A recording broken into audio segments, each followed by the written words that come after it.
እኔ ወድሻለሁ ካንቺ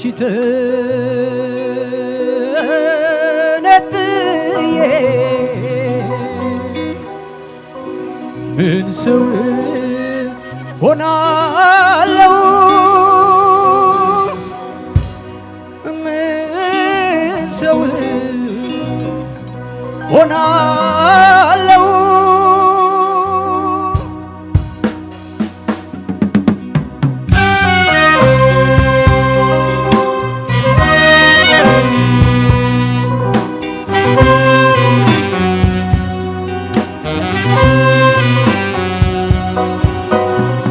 አንቺ አትሙቺብኝ ልሞት ብዬ ልሞት ብዬ ማልኩኝ እንዳላጣሽ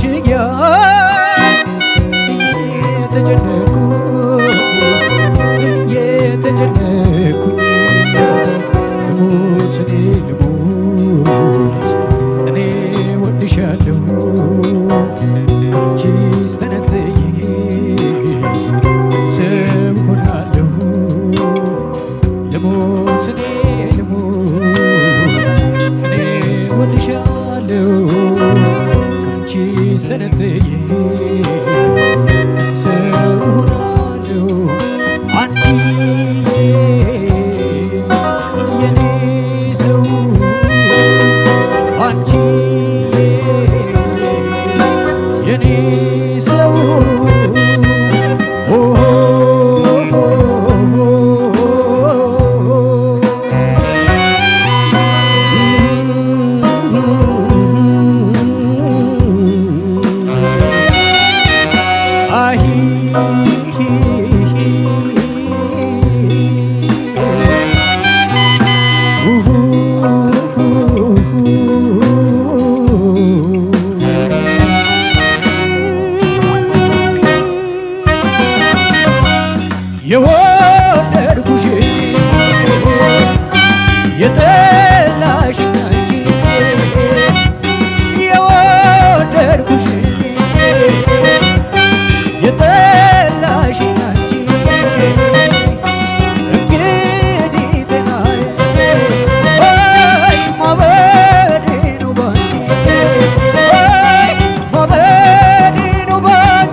እናመሰግናለን። ቃላብ ገዛኝ በኢሌም 5 ተወክሏል። ቀጣይ ሳምንት ለፍጻሜ ደርሶ ማየት የምትፈልጉ ከሆነ ያልተገደበ ድምጻችሁን እንደዚሁ ልትልኩለት ትችላላችሁ። ብዙ ጊዜ መድረክ ላይ ከማንሰማቸው ሙዚቃዎች አንዱ ነው ይሄ የጌራ ወርቅ ነቃ ጥበብ ሙዚቃ።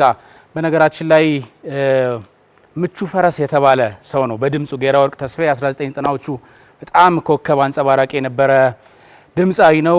አያሙሌ ወይም ሙሉጌታ ተስፋዬ ባለቅኔው ካወቃችሁት ማን ያንተን ግጥሞች ስራዎች እንዲሰራለት ትፈልጋለህ ሲባል ጌራ ወርቅ ለኔ ምቹ ፈረሴ ነው የተባለለት በጣም አንጸባራቂ ድምጻዊ ነው። ይህ ሙዚቃ 1991 የወጣ አልበም ነው። ይልማ ገብረአብ ግጥሙና አበበ ብርሃኔ ዜማውን ሰርተውታል። ሙሉጌታ አባተ ሙሉ ቅንብር፣ እንደዚሁ ደግሞ ከድር ጭቅሳ ከመድረክ ላይ ቀረጸው ሲባል ሰምታችሁ ታውቃላችሁ። በጣም ትልቅ ባለሙያ ነው። በነገራችን ላይ ከድር ጭቅሳ ቴክኖሎጂዎች እንደዚህ ባልተስፋፉበት ጊዜ ሙዚቃዎችን ከመድረክ ላይ በስቱዲዮ ደረጃ ቀርጸው ለጆሮአችን ካበቁ በጣም አንጋፋ ያልተዘመረላቸው የሙዚቃ ባለሙያዎች አንዱ ነው። ለሙሉጌታ አባተም ለከድር ጭቅሳም እባካችሁ እናመሰግናለን። ዳኞች የመጨረሻውን ተወዳዳሪ አስተያየትና ነጥብ ስጡልን። እናቴ እኛም እናመሰግናለን። በጣም ቆንጆ ኢንፎርሜሽን የተቀመመች ደግሞ በዛ ላይ ነው። እናመሰግናለን። ቆንጆ ነው። ታንክ ዩ ቃላብ የጌራ ወርቅን ምን ይሁን ጸባችን አንቺሆዬ ላይ ያለ ዜማ ነው። ስለ ዜማው እናውራ ካልን በነገራችን ላይ በጣም ከባድ ዜማ ነው። እንደምንሰማው አይደለም። ብዙ ጊዜ እናነሳል ለዚህ አንዳንድ ዜማዎች ስናዳምጣቸው በጣም ቀላል ሲምፕል ምናምን ይመስላሉ፣ ግን ቴክኒካሊ ሲፈተሹ በጣም አስቸጋሪነታቸው በጣም ከባድ ሆኖ የሚገለጹ ዜማ አይነቶች አሉ። በዛ ላይ ሁለት አይነት ሪትሚክ ቫሪዬሽን አለው ወይም የሚቀያየር የሪትም ስትራክቸር አለውና በጣም አሪፍ ምርጫ ነው። በጣም አሪፍ ምርጫ ነው። እንደ ውድድርም ይሄን ይዞ መቅረብ ልብ ይጠይቃል። ትልቅ ቆንጆ ነው። በጣም ብዙ ቦታው ጥሩ ነው። ኢንትሮ ላይ የሰራኸውን የመጀመሪያ ፍሬዝ የመጀመሪያውን ግጥም ባላስታውስም፣ ግን ከዛ በኋላ ያለው እኔ ወድሻለሁ ካንቺ ተነጥዬ ምን ሰው ሆናለሁ የሚለው ሀሳብ በጣም አሪፍ ነው። ሙሉውን ነገር በቃ የሚገልጽ ሀሳብ ነውና ጥሩ ነው። የተጨመረው ነገር አሪፍ ነው። ከፍሬዚንግ ጋር በተያያዘም ተጀምሮ እስከሚያልቅ አንድ ዜማ ሀረግ በጣም በተደጋጋሚ እናነሳ። ይሄ በጣም አስፈላጊ ፓርት ስለሆነ ነው። በቃ እንደ ውድድርም እንደ ሙዚቀኛም አርቲስቲካሊም ሙዚቃውን ለመግለጽ የፍሬዚንግ ጉዳይ በጣም በውስጡ ብዙ ቴክኒኮች አሉ። እንደው ጠቅለል አድርገን ዝም ብለን ፍሬዚንግ እንላለን እንጂ ወይም አንድ ዜማ ሀረግ ሀሳብ እንላለን እንጂ በውስጡ ብዙ ነገር ይገለጻል። ቆንጆ ነው። የመረጥከውም ኪ በጣም ፐርፌክት ነው። እዚህ ጋር አሁን ግማሽ ብትወጣ ግማሽ ብትወርድ የሚያሰኝ ምንም አይነት ችግር የለበትም። ከዳይናሚክስ ጋር ስትሞክር የነበረው ነገር በጣም አሪፍ ነው። በተለይ የመጀመሪያ ስሎ ፓርት ላይ 6/8 ምናምን እያል እንዳናወራ ቴክኒካሊ ፋስት እና ስሎ ብለን እናወራና ስሎ ላይ በደንብ ያስታውቃል ከዳይናሚክስ ጋር ያለው ነገር። ኢሞሽናሊ በጣም አታች ነበር ከዘፈኑ ጋር ጥሩ ነው። ድምጽ ላይ የሚሰማው ነገር ቅሬታዎች የምንድናቸው? ከቅኝት ጋር በተያያዘ እርግጥ ነው ቅኝቱም አንቺሆዬ ስለሆነ በደንብ የሚሰሙ ቦታዎች አሉ። ከቅኝት ጋር ገባ ወጣ ሲል ቃላብ ሙዚቃ ኢንስትሩመንት የሚጫወት ሰው ብዙ መቸገር የለበትም ማለት እንደዚህ አይነት ቦታዎች ላይ እና ግን ምንድነው ራስን እያዳመጡ ማዜም በፕራክቲስ ሰዓት በጣም በቃ ራስን መፈተሽ ምናምን ነው የሚያስፈልገው እንጂ እርግጠኛ ነኝ ይሄ ካንተ አቅም በጣም በታች የሆነ ነገር ነው። ትኩረት ያለ መስጠት ነው። ሌላው ነገር ምንድነው ትንሽ ጎልቶ እንደሚሰማ ችግር ማነሳለ ከጉልበት ጋር በተያያዘ በጣም ተጭኖሃል፣ ግሩቭ ተጭኖሃል እና ከውስጥ ነው የሚሰማው ድምጽ ፊት ለፊት መሰማት አለበት። ይሄንን ደግሞ አሁን ዛሬ ራሱ ለስንተኛ ጊዜ እያነሳን ነው ይሄንን ሐሳብ። እንደሱ መሆን የለበትም። እኔም እንዳልደጋግም እንደዚህ ብቻ ብዬ ልለፍብህ። ከዛ ውጪ ያለው ነገር ጥሩ ነው። ነጥብህ 9960።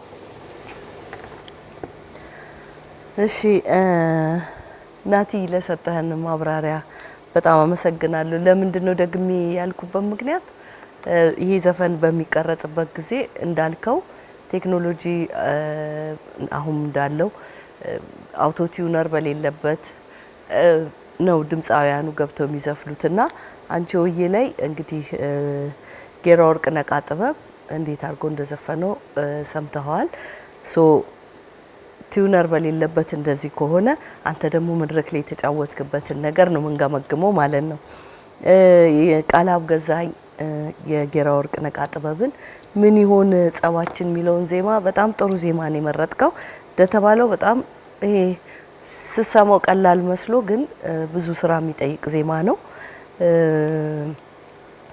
እኔ ጋር ያለ ችግር ብዬ የማነሳው ቃላት ብዙ ቦታዎች ላይ ግልጽ አልነበሩም። ለዛም ነው ብሩኬ የመጀመሪያውን አልሰማሁትም። እኔ ወድሻለሁ ከሚለው ጀመረ እና ካንቺ ተነጥዬ ምን ሰው ሆናለሁ እኔ ጋም ከፊት ዳሽ አርጌ ነው እኔ ወድሻለሁ ከሚለው የጀመርኩት። ያ የተፈጠረበት ምክንያት ቃላት ዋጥ በማለታቸው ነው። ስለዚህ አንድ ዜማ ከነቃሉ ከሆነ መልእክት ማስተላለፍ የሚችለውና እዚህ ጋር ዘፈኑን ለውድድር ይዘህ ስትመጣ ስሜት ታጋባለህ የሚባለው በዛ ልክ ስለሆነ ዜማውና ግጥሙ ተሰምቶ ነው አይደል? በምን ያክል መንገድ እኔ ሊያስተላልፍ ከሚባለው ግጥሞቹ በየመሃል ካልተሰሙ ዲታችዶ ነው ማለት ተነጣጥሏል ማለት ነው አይደል? ስለዚህ እሱ ነገር ልታስብበት ይገባል ማለት ነው። ቅኝት ብዙ ቦታ ጋር ችግር ነበረው። ቃላት ያው ነገር ያለው ቃላት አንዳንድ ቦታ ለመሰማት ነበራቸው። ጉልበት ዋናው ኢሹ ነበረ። ጉልበት ማነስ ነበረ እና አንተ ምንድነው ከባንዱ ፍለፊት በደንብ አድርጎ ድምጽ እየተሰማ አልፈው መሄድ መቻል አለብ ባለው ባላንስ ማለት ነው። ስለዚህ እሱ ነገር ታሳቢ እንዲሆን ለሌላ ጊዜ እኔ ጋር ያለው ውጤት 9950 ነው። እሺ ቃላብ እኔ ዜማ ብዙም ሰምቼው አላውቅም። እንደዚህ በውድድር ግን ማምጣት በጣም አሪፍ ነው። የመጀመሪያው የዜማ ክፍል ወይም ደግሞ ምን አስባለሁ መሰለ እንደዚህ አይነት ዘፈኖችን ሀሳቡን ስታነሱት አዘፋፈኑንም አብራችሁ ብታስቡት በተለይ መልእክቱ የመጀመሪያ ጨመርከው በጣም አሪፍ ሀሳብ ነው። ከነ ዜማው ከነ ግጥሙ እንደገና ደግሞ ከንጉርጉሮ በኋላ ዜማውን የሰፋበት መንገድ በጣም አሪፍ ነው። እሱ ላይ ምንም ቅሬታ የለኝም። የመጀመሪያ የዜማ ክፍል ስሎ ሪትሙ ዝቅ ያለው በቃ አዘፋፈኑ በአጠቃላይ በጣም ጥሩ ነበረ። ከዛ በኋላ ምናልባት የሁለተኛው የዜማ ክፍል አካባቢ አዘፋፈኑን ነው ያልወደድኩት። አሁን አንዳንዴ ዜማው ተደጋጋሚ ሲመጣ አፕግሬድ ማድረግ ትችላለህ። ትንሽ ቀዳ ዞር ማድረግ አንድ ጊዜ ግርማይ ፍራሸዋ ትምህርት ቤት እያለን ክላሲካል ለምሳሌ ማለት ነው ክላሲካል ሙዚቃው ግጥም የለውም አይደለ?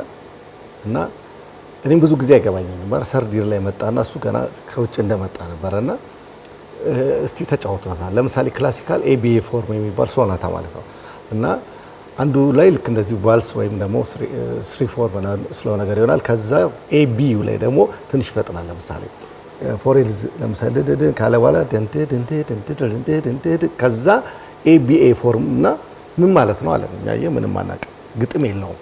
ክላሲካል ገብቷል። ክላሲካል ሙዚቃ ይሄ ለብዙ ዘፈኖች መሰረት ነው፣ ለጃዝም ለምንም። አሁን እዚህ ጋር ያልገባን እዚህ ጋር ፎሬልዝ ለምሳሌ መልእክቱ ምን ይላል ወሳኝ ስለሆነ ማነሳለ አናቅ። ይሄ የፍቅራቸው ጊዜ ነው።